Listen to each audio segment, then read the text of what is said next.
এপিডিচিএলৰ বৃহৎ কেলেংকাৰী কেইবাজনো গ্ৰাহকক ৰামঠগত অভিযোগ দাখিল কৰিব অহাত গ্ৰাহকক অশ্লীল শব্দৰে গালিগালাজ তেজপুৰ বিদ্যুৎ সংমণ্ডল বিষয়া হয় এয়া তেজপুৰ অসম শক্তি বিতৰণ কোম্পানী লিমিটেডৰ কাৰ্যালয় প্ৰকৃততে কি হৈছে কাৰ্যালয়টোৰ লগত গ্ৰাহকৰ হাৰাশাস্তি ইতিমধ্যে তেজপুৰ চহৰৰ গাৰুৱানপট্টি ঠাইৰ পাৰ্থপ্ৰতিম শৰ্মা নামৰ এজন গ্ৰাহকৰ লগত চলাইছে বিদ্যুৎ বিলৰ ডাঙৰ সংখ্যা এই ভুক্তভোগী গ্ৰাহকজনৰ মন্তব্য অনুসৰি যোৱা বছৰ 4 মাহ মিলাই প্ৰায় 70,000 টকাৰ বিল পৰিশোধ কৰিছে যদিও বিদ্যুৎ বিল বেছি অহা তেওঁলোকে তেজপুৰ এপিডিচিএলৰ কাৰ্যালয়ত গোচৰ দিয়াত তেওঁলোকৰ ঘৰত বিদ্যুৎ বিভাগৰ ব্যক্তি ঘৰত গৈ মিটাৰটো খুলিয়া তাৰ কিছুদিনৰ পিছত গ্ৰাহকৰ বিদ্যুৎ মিটাৰটো কি হৈছে বুলি তদন্ত কৰিব যোৱাত গ্ৰাহকৰ ঘৰৰ পৰা অনা মিটাৰটো হেৰুৱাই কাৰ্যালয়ৰ পৰা এটা পুৰণা মিটাৰ দি পঠাই চলিবলৈ ইতিমধ্যে এই পুৰণা মিটাৰটোৱে একেই পৰিস্থিতিৰ সন্মুখীন হোৱা প্ৰায় ফেব্ৰুৱাৰী মাহৰ পৰা আজি পৰ্যন্তলৈ 23,000 বিদ্যুৎ বিল অহাত গ্ৰাহকৰ মূৰত ৰামঠগন খুধাইছে এপিডিচিএলে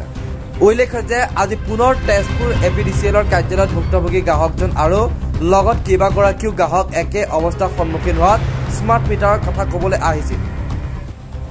আৰু বিদ্যুৎ বিল বেছি অহাৰ কাৰণ সোধাত এপিডিচিএলৰ বিদ্যুৎ বিকাশ বাইলুং নামৰ কৰ্তৃপক্ষগৰাকী আছিল শব্দৰে গ্ৰাহকক সকলোৰে আগত অপমান কৰিছে এয়াই নেকি বিদ্যুৎ বিভাগৰ কলাস্বৰূপ কিহৰ কাৰণে এপিডিচিএলে ৰাইজক দিনক দিনে মাধমাৰ খুধাইছে পৰৱৰ্তী সময়ত প্ৰকৃত ৰহস্য দাঙি ধৰা হ'ব শেষত ভুক্তভোগী গ্ৰাহকজনে ন্যায় বিচাৰি সংবাদ মাধ্যমৰ আগত কি প্ৰতিক্ৰিয়া ক'লে শুনোৱা হওক এছডিঅ ছাৰৰ তাত আহিলোঁ যে মিটাৰটো এতিয়া কিবা এটা কৰিব লাগিব মিটাৰটো চেকআপত দিওঁ তেওঁ ক'লে মই নোৱাৰিম 5 নম্বৰ ৰুমত যাওঁ 5 নম্বৰ ৰুমত ক'লোঁ যে মিটাৰ যোনে চেক কৰিব তেওঁ নাই মানে এইবাৰো ছেম তেওঁলোকৰ ৰেভিনিউটো উঠাব লাগে ৰেভিনিউটো উঠাৰ পিছত আকৌ আমাৰ ধোঁৱাচাঙৰ তলতে সোমাব তেনেকৈ যদি দি থাকেও তেনেকৈ কাৰণ আমাৰোতো ইমান ইনকাম চ'ৰ্চ নাই তেনেকৈ আমি চৰকাৰৰ পইচা দি থাকিবলৈ সেইবাবে আমি আপোনালোকৰ ওচৰত আমি চৰকাৰ বা আমি ওপৰ মহলৰ মানুহক জনাব বিচাৰিছোঁ যে এইটোৰ ওপৰত কিবা এটা উচিত বিচাৰ লাগে আমাক আৰু এই বস্তুটো আমাক ঠিক কৰিব লাগে কাৰণ অকল আমাৰ লগত হোৱা নাই ইয়াত আহোঁতে বহুতকেইজন ব্যক্তি পাইছোঁ তেওঁৰ লগতো ছেম দুই এজনে ৰখিছিলে তেওঁলোকৰ বিহেভ বেয়া কাৰণেই তেওঁলোকে হেৰি কৰিছিলে তেওঁলোকে কথা পাতিব বিচাৰিছিলে কিন্তু কিছু অসুবিধাৰ বাবে তেওঁলোক যাব লগা হ'ল তো মানে এইটো অকল আমাৰ লগত হোৱা নাই চবৰ লগতে হৈছে আৰু বহুত মানুহে আমি কথা পাতোঁতে গম পাইছোঁ বহুত মানুহৰ লগত এই বিদ্যুৎ বিকাশ বাইলুং আৰু যি হালৈ বোলা যিজন মানুহ আছে এছডিঅ'জন তেওঁলোকৰ মানে বিহেভটো বহুতেই বেয়া হৈছে তো তেওঁলোকৰ ওপৰত কিবা এটা আমি বিচাৰ এটা বিচাৰিছোঁ মিটাৰ ৰিডিং ল'বলৈ যি আপোনাৰ ফিল্ডৰ মানুহবিলাক থাকে হয় তেওঁলোক যায়নে ঘৰত মিটাৰ ৰিডিং ল'বলৈ আপোনাৰ 2 মাহ 3 মাহৰ মূৰত এবাৰ যায় 3 মাহৰ মূৰত এবাৰ যায় আৰু এটা আচৰিত কথা যে যেতিয়া আমাৰ মিটাৰ নাছিলে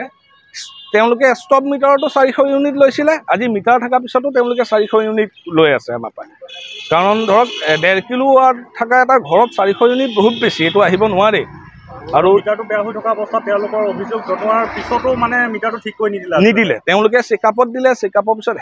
হেৰুৱাৰ পিছত পুৰণা মিটাৰ দিলে আৰু এইবাৰো আমি বাৰম্বাৰ ক'লোঁ যে মিটাৰটো লৈ আহিছিলে ইয়াত জমা দিয়াৰ পিছত হেৰালে আৰু সেইবাৰ ৰিপৰ্ট আপোনাৰ কি হ'ল ভালেই নে বেয়াই নে কি হ'ল তেওঁলোকে ৰিপৰ্টো মোক নজনালে প্লাছ মিটাৰটোও মোক নিদিলে তেজপুৰৰ পৰা বিশ্বজ্যোতি কলিতাৰ প্ৰতিবেদন চুহনা লাইভ